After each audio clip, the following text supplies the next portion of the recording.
Sa detalye ng balita, operasyon ng PNP Bicol mas pinaigting ngayong Nobyembre. Para po sa detalye ng balita, nasa linya Mega Patrol number 36, RG De Chavez. Bicol Network News Report!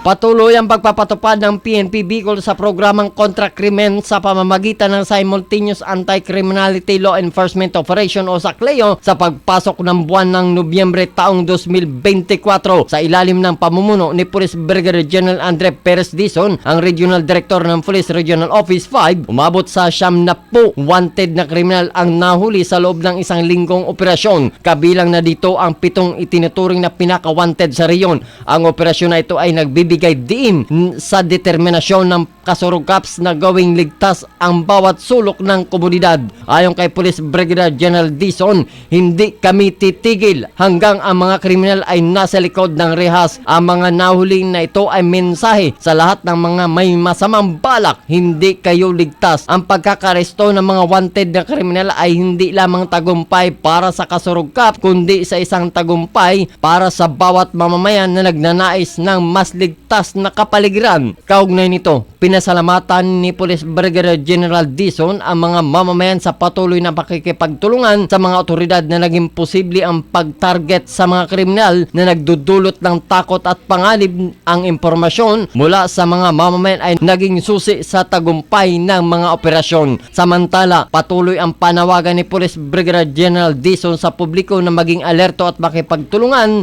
sa mga otoridad. Ang laban na ito ay hindi nagtatapos, ito ay nagsisimula pa lamang. Tayo ay magkaisa para sa ligtas na kinabukasan. Kasama mo sa pagbabalita sa Bicol Network News, ito si Mega Patrol numero 36, RG De Chavez, tatak tunay na serbisyo.